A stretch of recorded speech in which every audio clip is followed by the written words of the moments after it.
It's 5:47 in the evening. Rachel is making dinner. Her 4-year-old Noah wants a snack. She says not yet. And then it happens. The crying starts low, and then it escalates. His body goes rigid. He drops to the floor. He's inconsolable. Rachel tries to reason with him. He screams louder. She raises her voice. He screams back. By the time it's over, both of them are in tears. If this sounds familiar, you are not a bad parent. And your child is not being difficult. Their nervous system is overwhelmed, and that changes everything about how you respond. Here's what the science actually shows. When a child is in a full tantrum, what researchers call a dysregulation state, their prefrontal cortex goes offline. That's the part of the brain responsible for logic, reasoning, and impulse control. It's not that they won't listen. It's that in that moment, they neurologically cannot. A 2022 study from the University of Michigan tracked 150 families over 5 years. The children who experienced frequent parental yelling showed elevated cortisol levels, the body's primary stress hormone, even days after the incident. Over time, that chronic cortisol exposure reshapes the developing brain. The amygdala, the threat detection center, grows more reactive. The prefrontal cortex, the regulation center, develops more slowly. In other words, the more we yell, the harder it becomes for them to stop falling apart. This is not about blame, it's about biology.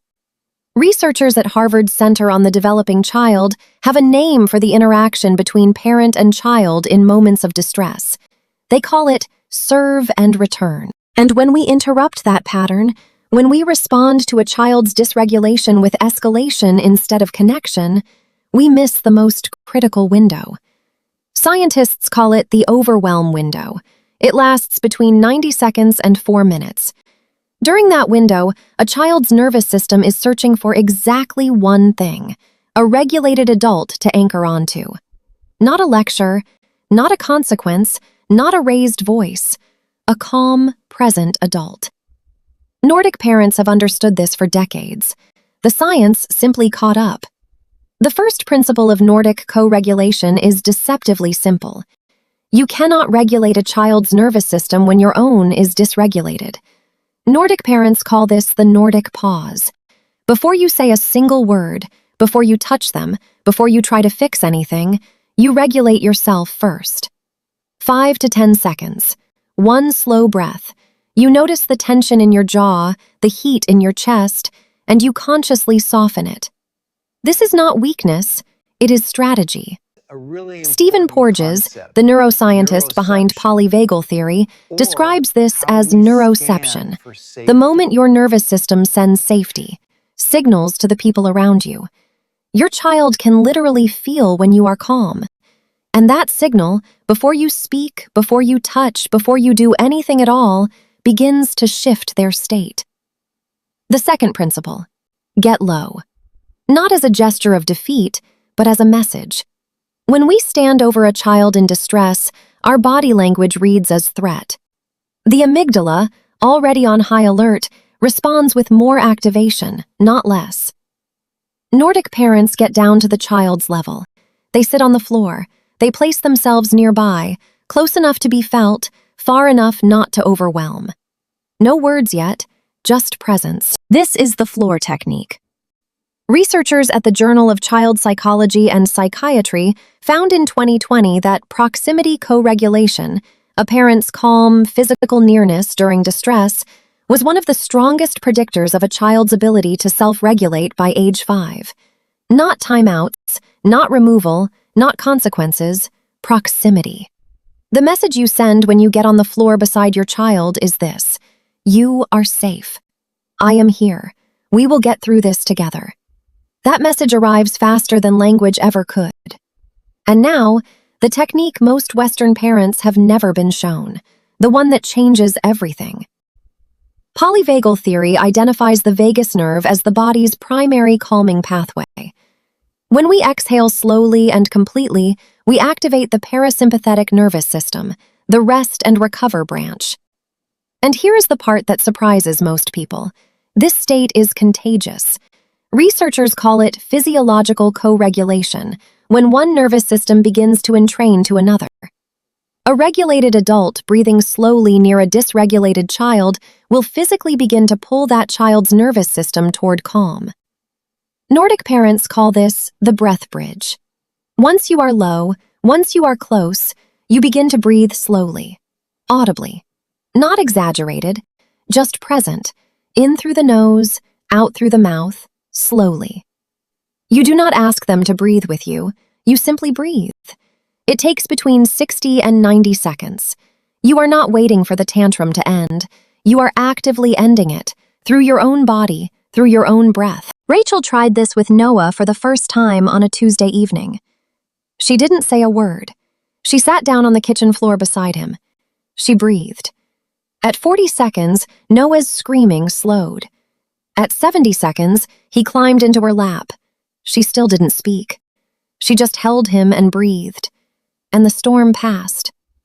Nordic parents don't tell their children to calm down. They become calm, and the child follows. This is not a trick. It is a philosophy. Scandinavian parenting culture does not frame a child's emotional outburst as bad behavior to be corrected. It frames it as a signal to be understood. In Denmark, Sweden, and Finland, early childhood education frameworks explicitly teach children that emotions are not problems. They are information. The adult's job is not to suppress the emotion. It is to help the child move through it safely. This philosophy is embedded in school curricula, in pediatric care guidelines, and in parenting culture across generations. And the research validates it. Children raised in these frameworks show stronger emotional regulation by school age, lower anxiety markers in adolescence, and, perhaps most significantly, healthier relationships with conflict in adulthood.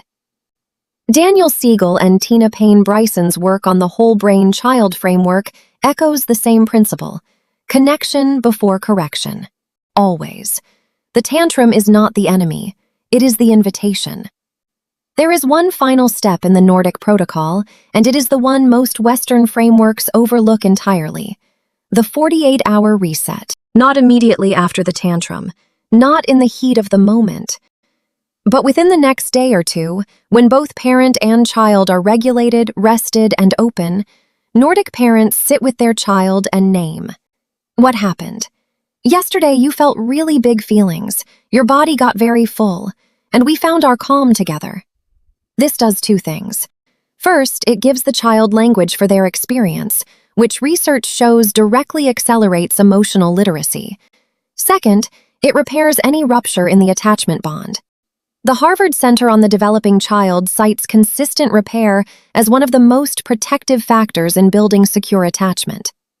It is not enough to survive the tantrum. Nordic parents complete the loop. And in doing so, they make the next one less intense, and the one after that less still. Your child's nervous system is not broken. It is developing.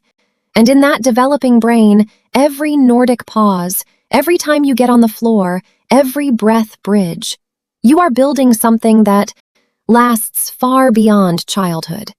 You are building a child who learns, big feelings are safe. My body can find calm. My parent will stay. That is not just better parenting. That is neuroscience. The Nordic pause, the floor technique, the breath bridge, the 48-hour reset. 4 steps, 1 philosophy, and decades of research behind every single one. Which step surprised you most, or feels hardest to do in the real moment? Leave a comment below. I read every single one and I'll reply to every answer in the first 24 hours. And if you want to see the complete foundation of Nordic parenting, how Scandinavian families build calm into their children's daily rhythm from the very beginning, that video is right here. See you there.